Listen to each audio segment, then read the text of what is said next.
আজকের মাননীয় স্বরাষ্ট্রমন্ত্রী জনাব সালাউদ্দিন আহমেদকে এই র্যাব ওয়ানের আজকের যে আয়নাগর সেখানে কোনো একটি কামরায় তাকেও রাখা হয়েছে এবং পরবর্তীতে ভারতে নিয়ে তাকে ছেড়ে দেওয়া হয়েছে। সেটাও আমরা প্রাথমিক ইনভেস্টিগেশনে আমরা ইতিমধ্যে পেয়েছি। আজকে আপনাদের সহ আমরা একত্রে এই ঘটনাস্থলটা পরিদর্শন করেছি।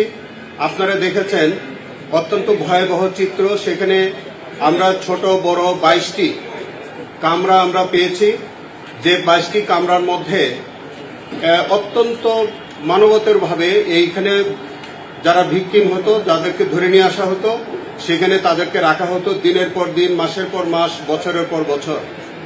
এবং এই আয়নাঘরের নিচে যে জায়গাটি আপনারা দেখেছেন সেখানে হচ্ছে যে এইটি অত্যন্ত সরু এবং ছোট একটি জায়গা। একজন স্বাভাবিক মানুষ লম্বা হয়ে শোয়ার মতো কোনো অবস্থান নাই, বসে থাকতে হবে তাকে, এরকম আমরা সাক্ষ্য প্রমাণে পেয়েছি।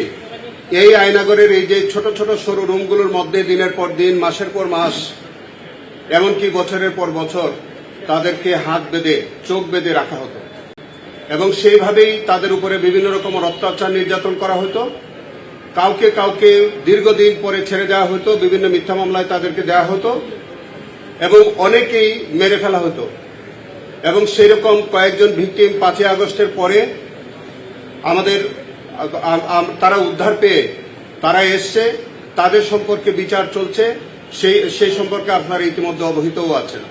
আমরা এখন পর্যন্ত গুম খুনের শিকার প্রায় 250-র অধিক গুম, যারা গুমের শিকার হয়েছেন তাদের এখন পর্যন্ত আমরা সন্ধান পাইনি যে তারা কোথায় কি অবস্থায় আছে।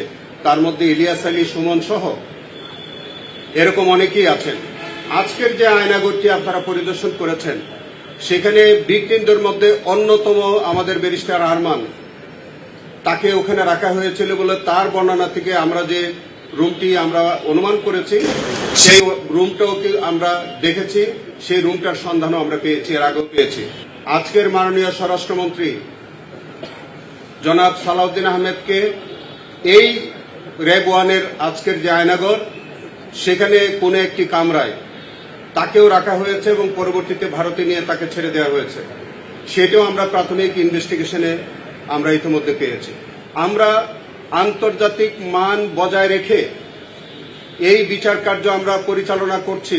অনেকে হয়তো এই আয়নাঘরের বিষয়টি রূপকথার গল্প হিসেবে মনে করতে পারেন, কিন্তু এইটি যে কোনো রূপকথার গল্প নয়।